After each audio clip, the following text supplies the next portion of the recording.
వేదిక రాష్ట్ర అధ్యక్షులు లక్ష్మణ్ రెడ్డి గారు, పెద్దలు సుబ్రహ్మణ్యం గారు, రమేష్ పట్నాయక్ గారు, వెంకటేశ్వర్లు గారు, చర్చాగోష్ఠిలో పాల్గొంటున్న విఘ్నులకు, ప్రాజ్ఞులకు, పెద్దలకు, పాత్రికేయ మిత్రులకు అందరికీ వందనం, అభివందనం.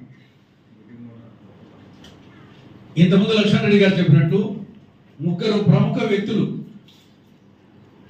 ఈ పాపులేషన్ మీద మాట్లాడుతున్నారు.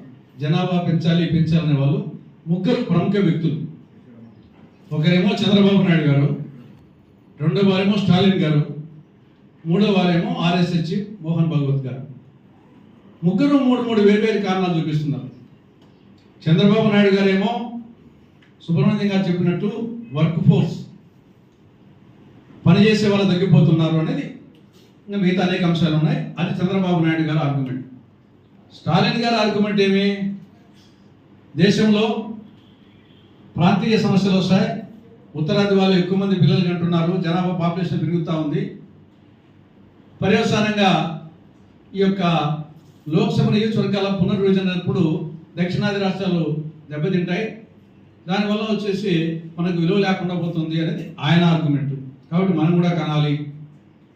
మూడవది RSH భాగవత్ గారు వచ్చేసి హిందువులు ఎక్కువ కనడం లేదు, ముస్లింలు ఎక్కువ కంటున్నారు, దీనివల్ల భవిష్యత్తులో వచ్చేసి మత ప్రాతిపదిక మీద మళ్ళా సమస్యలు వస్తాయనేది ఆయన ఆర్గ్యుమెంట్. సరే, మూడు ఆర్గ్యుమెంట్లు మనం చంద్రబాబు నాయుడు గారి ఆర్గ్యుమెంట్గా వద్దాం ప్రధానంగా. ఎందుకంటే ఆయన ఆర్గ్యుమెంట్తో పాటు ఇంప్లిమెంటేషన్ చేస్తున్నాం. కేవలం మాటగానే కాకుండా దానికి కార్యాచరణ కూడా ప్రకటించాడు. అందుకోసం సీరియస్గా ఆలోచించాల్సిన సమయం ఇది. సరే, చంద్రబాబు నాయుడు గారు తగ్గిపోతూ ఉంది, వృద్ధుల శాతం పెరిగిపోతూ ఉంది, యువత శాతం తగ్గిపోతూ ఉంది, టోటల్ ఫెర్టిలిటీ రేటు 1.5కు పడిపోయింది. కాబట్టి ఎక్కువ మంది పిల్లల్ని కనాలి, ప్రోత్సాహాలు కూడా ఇవ్వడం జరుగుతుంది. ఇది జనాభా నియంత్రణ కాదు, ఇది పాపులేషన్ మేనేజ్మెంట్, పాపులేషన్ కంట్రోల్ కాదు, ఇది పాపులేషన్ మేనేజ్మెంట్. ఇది TFR 2.1% పెంచాలి. తర్వాత దక్షిణాది రాష్ట్రాల్లో సంతాన ఉత్పత్తి రేటు పడిపోతూ ఉంది. గతంలో పెద్ద కుటుంబాలు ఉండేవి, మూడవ బిడ్డల కంటే 25,000 ఇస్తాము, నెలకు 10,000 రూపాయలు, నెలకు 1,000 రూపాయలు ఆర్థిక సాయం చేస్తాము. తర్వాత ఒక బిడ్డ చాలదు, ఇద్దరు బిడ్డలు ఓకే, మూడో బిడ్డ ముద్దు, 4-5 మంది అయితే ఇంకా ముద్దు. ఇది ఓవరాల్గా చంద్రబాబు నాయుడు గారి మాటలు ప్లస్ కార్యాచరణ. ఇవి చూసినప్పుడు ఒక 4 సామెతలు గుర్తుకొస్తాయి. ఒకటేమి, అమ్మకు అన్నం పెట్టని ప్రబుద్ధుడు పిన్నమ్మకు బంగారు గాజులు చేయిస్తా అన్నమాట. అమ్మకు అన్నం పెట్టని ప్రబుద్ధుడు పిన్నమ్మకు బంగారు గాజులు చేయిస్తా అనే సామెత జ్ఞాపకం వస్తాము. రెండవది, ఆయన ఇంకోటి ఏమంటున్నాడు, చైనా, జపాన్, దక్షిణ కొరియా, ఇటలీ అటువంటి దేశాలు పోల్చి చెప్తున్నాడు. కాబట్టి పులిని చూసి నక్క వాత పెట్టుకున్నట్లు ఆయన వ్యాఖ్యలు ఉన్నాయి. మూడవది, ఆయన ఇన్సెంటివ్స్ ప్రకటించి ఎట్లున్నాయంటే, లాలం దొరికిందని గుర్రాన్ని కొని గుగుళ్ళు పెట్టలేక చచ్చారంట ఒక కుటుంబం. లాలం దొరికిందని గుర్రాన్ని కొని దానికి గుగ్గులు పెట్టలేక మొత్తం ఆ కుటుంబం సర్వనాశనం అయిందట. ఇది ఒకటి జ్ఞాపకం వస్తూ ఉంది. నాలుగవది, పంటి నొప్పికి ఒక నాటు డాక్టర్ తుంటి మీద దన్నా అంట. వీడు పంటి నొప్పికి పోతే తుంటి మీద దన్నా అంట, వాడు బోలబడి ఆ ఉన్న పనులు కూడా పోయినాడు. ఈ 4 సామెతలు చంద్రబాబు నాయుడు గారి వ్యాఖ్యలతో మనకు కనిపిస్తూ ఉన్నాయి. ఇంతకుముందు లక్ష్మణ్ రెడ్డి గారు చెప్పినట్లు ముందు మనము స్టాటిస్టిక్స్ తీసుకుంటే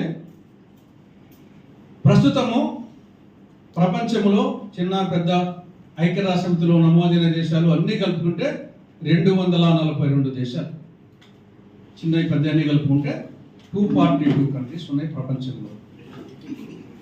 మొత్తం జనాభా 809 కోట్లు, 242 దేశాలు, 809 కోట్లు.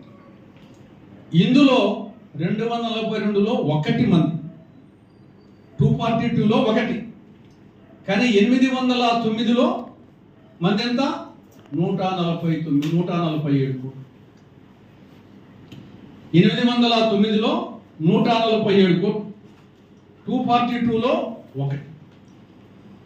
మొన్నటి వరకు చైనా ఫస్ట్ ప్లేస్లో ఉన్నది, దాన్ని దాటిపోయింది. ఇప్పుడు మన తర్వాత చైనా, మనదేమో 147 కోట్లు అయితే వాళ్ళది 142 కోట్లు. ఇక 3వ ప్లేస్లో ఉండే అమెరికా, ఫస్ట్ ప్లేస్ మంది 147 కోట్లు, సెకండ్ ప్లేస్ చైనా 142 కోట్లు, థర్డ్ ప్లేస్లో ఉండే అమెరికా 34 కోట్లు. మనం క్లాస్లో వచ్చేసి first mark, second mark, third మార్కుకు ఆ కోణంలో ఆలోచిస్తే 147 కోట్లు ఎక్కడ, 34 కోట్లు అమెరికా 3వ ప్లేస్లో ఉండేది ఎక్కడ. కాబట్టి లక్ష్మణరెడ్డి గారు చెప్పినట్లు ప్రపంచ జనాభాలో భారతదేశం జనాభా శాతం, ప్రపంచ భూ విస్తీర్ణంలో భారతదేశం భూ విస్తీర్ణం జనాభానేమో 18%, భూభాగమేమో 2.4%. భూభాగం పెరగదు, వనరులు పెరగవు, కానీ పరిమితమైన వనరులు, అపరిమితమైన జనాభా. ఇప్పటికే పరిమితమైన వనరులు, అపరిమితమైనటువంటి జనాభా.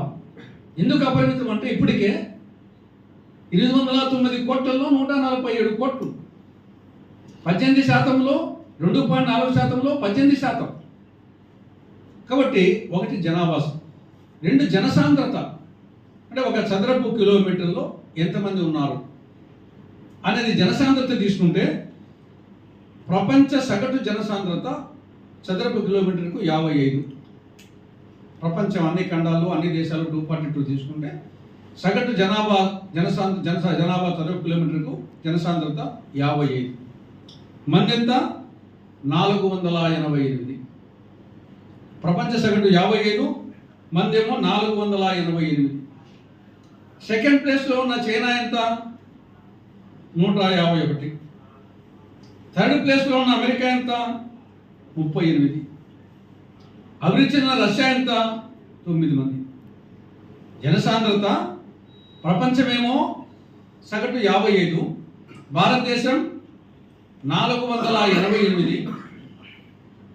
సెకండ్ జనాభా ఉన్న చైనా 151, అమెరికా 38, రష్యా 9. అంటే మంది ఎక్కువై కొద్దీ మజ్జిగ పలుచునైతే సామెత పెద్ద చెప్పింది. ఇందుకోసమే ఒక చదరపు కిలోమీటర్కు 488 మంది ఉంటే వాళ్ళకు దాంట్లోనే పంట పండించుకోవాలా, దాంట్లోనే ఇల్లు కట్టుకోవాలా, దాంట్లోనే రవాణా సౌకర్యాలు అన్నీ దాంట్లోనే. ఆ చదరపు కిలోమీటర్ను 488. కానీ అమెరికా వచ్చేసి 38 మందికి ఉండే పరిస్థితి, 488 మందికి ఉండే పరిస్థితి అని అర్థమవుతాను. కాబట్టి జనసాంద్రత